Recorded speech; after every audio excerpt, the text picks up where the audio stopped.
Good to see you. Hi, guys. I am here with Sarah Wayne Callies, and we are talking about Prison Break.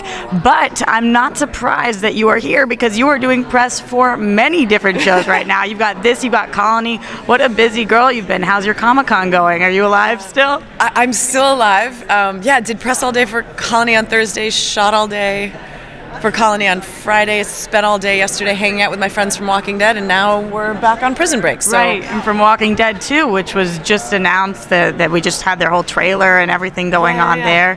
Do you have any predictions on who Negan's killing? I can't say anything. I'm sure they have a sniper pointed at my head right now. So that means you're still in the loop over there? I mean, there's some real old friends over there, so, we keep each other in touch. Absolutely, but I want to talk about this show because we see the trailer and we see you're talking to your son, and you are 100% convinced that his dad is dead. That's how we left off, that's what we knew.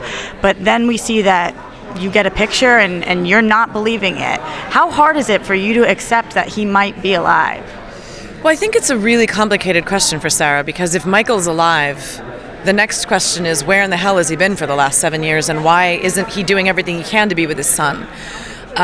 So I think her certainty is, I know who this man is, and if he was alive, he would be with us. And so convincing her otherwise, in a world especially that they have learned is full of lies and deceit, is a very difficult thing.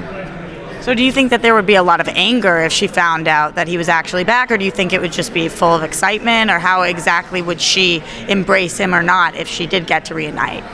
I think it's all of that at once. I mean, there are a huge number of questions, like, how did you leave me to raise this child all on my own if you could have done something else? But I think there is a huge amount of trust between Sarah and Michael, and so somewhere in the back of her head, through those initial thoughts, I believe, is a sense of, you're a good and loyal man, and if you weren't here, there's a reason for it. So, What did you do to prepare for the role this time? Because I know that you had said you kept journals on set previously and that you keep all of your scripts.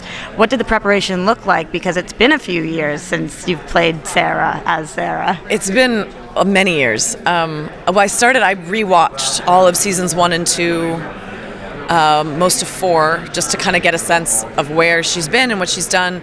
I did reread some of those journals. I did go back to some of my script notes to try and figure out what it was I was trying to work on. I did hit a certain point where I realized that my job is not to play Sarah the way I did 7 years ago, because she's 7 years older too, and she's a widow and a mother, and those things change her. So I wanted to allow her to not be a carbon copy of the person she was before. Have you filled in kind of what's happened, or has somebody told you what's been going on in that time? Yeah, I'm kind of a geek. I mean, I sit down and write a bunch of notes about, what I think has happened and where we've been and how we've gotten where we are, just so that I've got something in my head when we're working.